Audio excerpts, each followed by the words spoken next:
Sorry about the noise. I've got the microphone plugged in. I'm just not sure if it's working. If not, hopefully you can hear me through the phone. Laddie, shut up, please. So I just made a little haphazard lean-to with mesh around the little juvenile Easter eggers little pins. So I just felt like I had them in a prison. They were sitting out here, looking out at everything and can't get to it.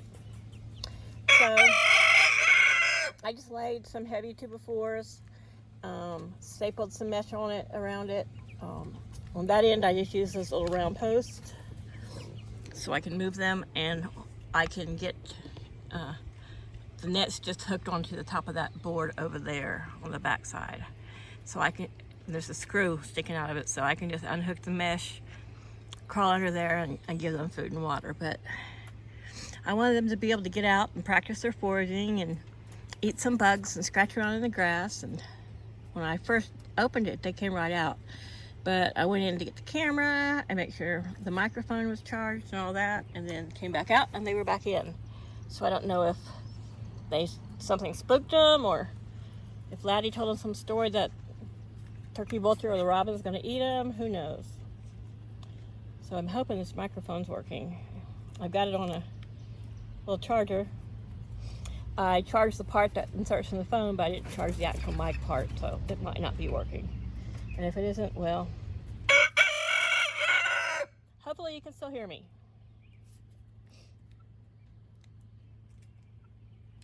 If not, I'll add audio and editing because I'm so good at that. Not. Come on, girls. Yeah. During the day when I'm home, this is just for a couple weeks. Yeah, a couple weeks. The teenagers will come into Gen Pop and you guys will be able to move over to the teenage run. Yeah.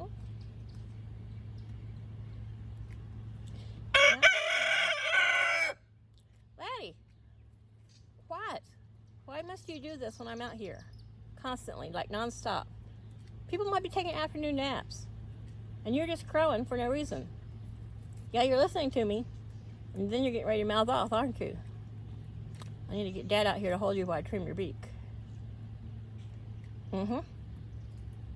Yeah. Beak's looking rough there, mister. Your little crooked beak's looking kind of rough there. So, stringing this mesh and keeping the big birds from wanting to get under it and see what I'm doing. Because, of course, they're like, what are you up to, Mom? We gotta see. So there's hardware cloth over any openings where they could get under the pallet. And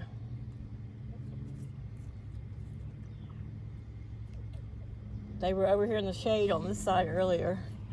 And Prim had found a bug or something, and she was making, if you're familiar with chickens or rooster noises, the rooster will make this little clucking noise when he finds food, letting the girls know that, I found something yummy. She was making something like that.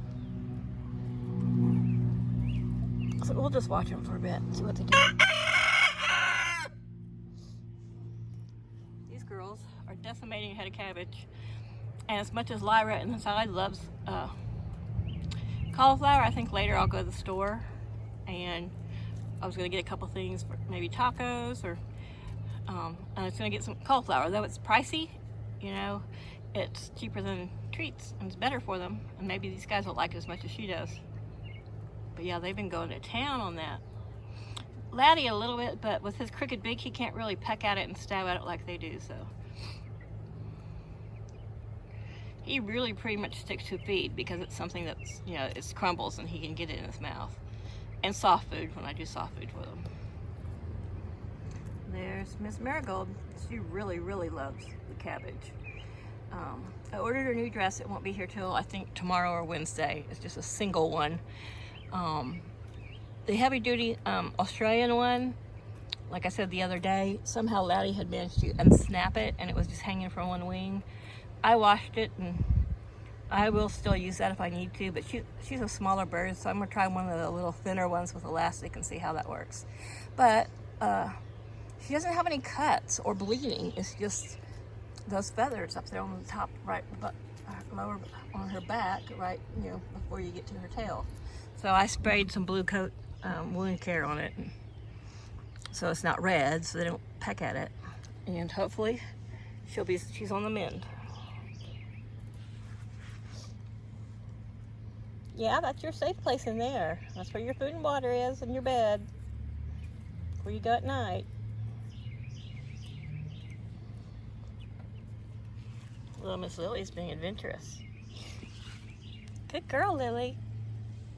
Good girl.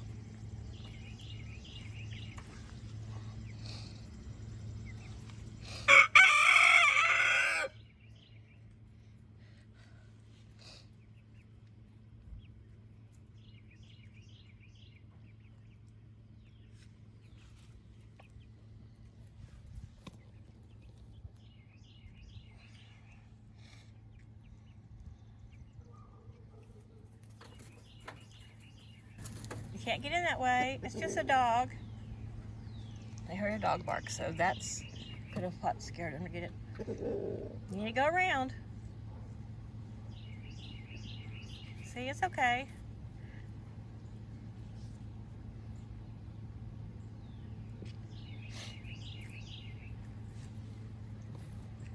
She's figuring it out. Okay, we're safe in there. So I'm gonna end this.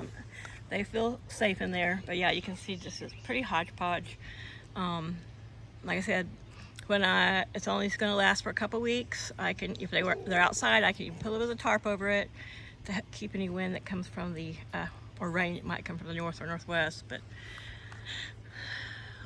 I will, of course, still continue to leave their food and water in there, because I really don't ever want to have to come out here and try to corral them back in there at nighttime while trying to get in there and not let them out at the same time.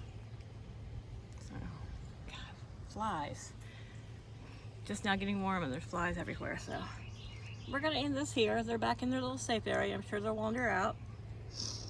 We'll watch some of the adults over here adulting. I'm precariously balancing my phone on my... Sorry about that, I dropped you guys.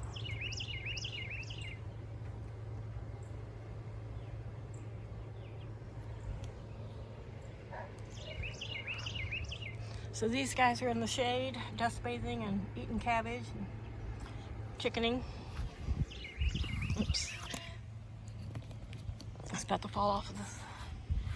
There's the little girls. They got their little bit of a yard they can come out in. Dog bark scared them. Teenagers have been over here laying in the shade.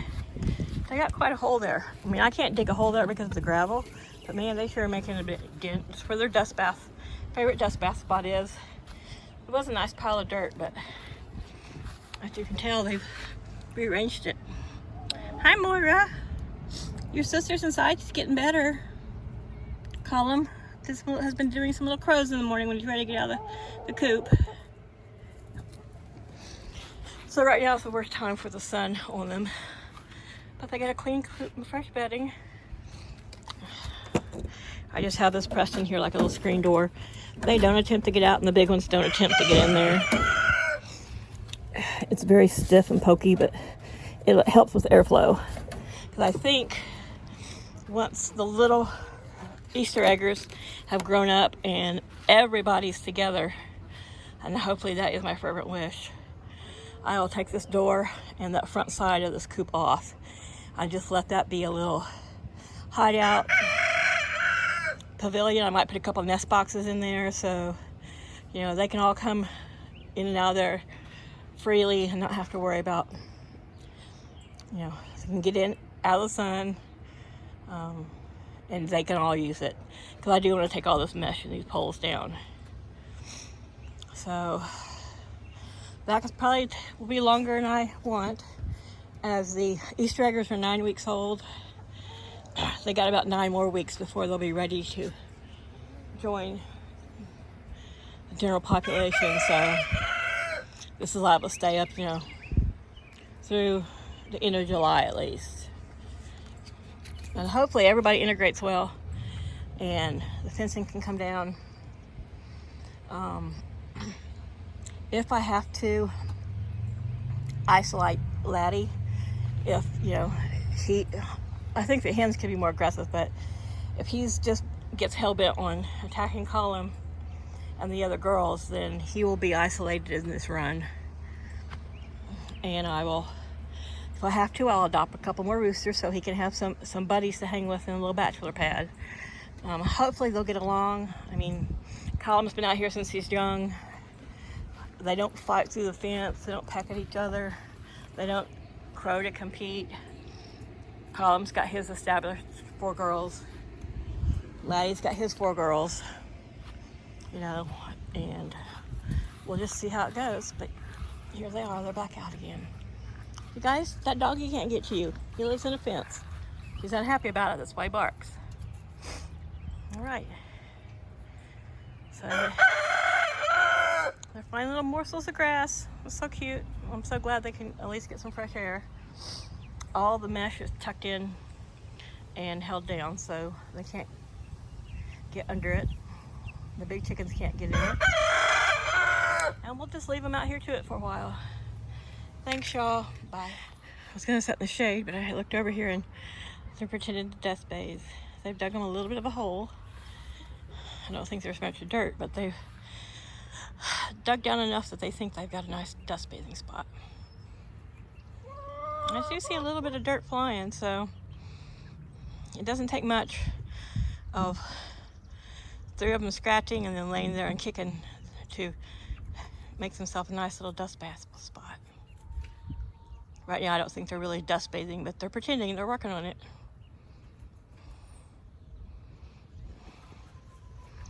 Like I said, I don't know if there's much dirt exposed yet, but I don't think so because Prim is eating the clover out from under her sister's butt. But they're making little trilling noises.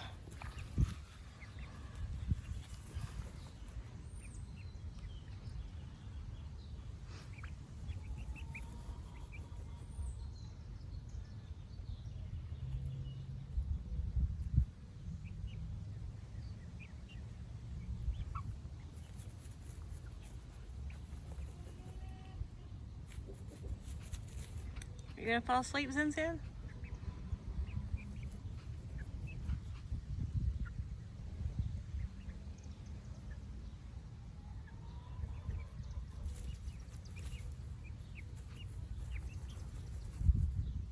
So Prim is the top of the pecking order of this trio.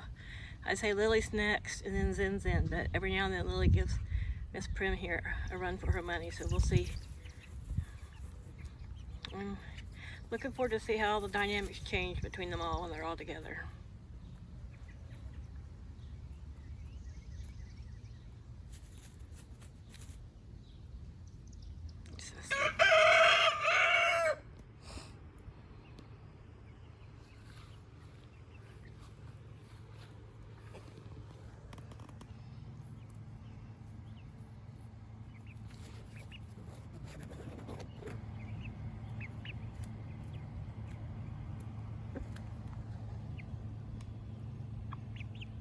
I hear you jeeping.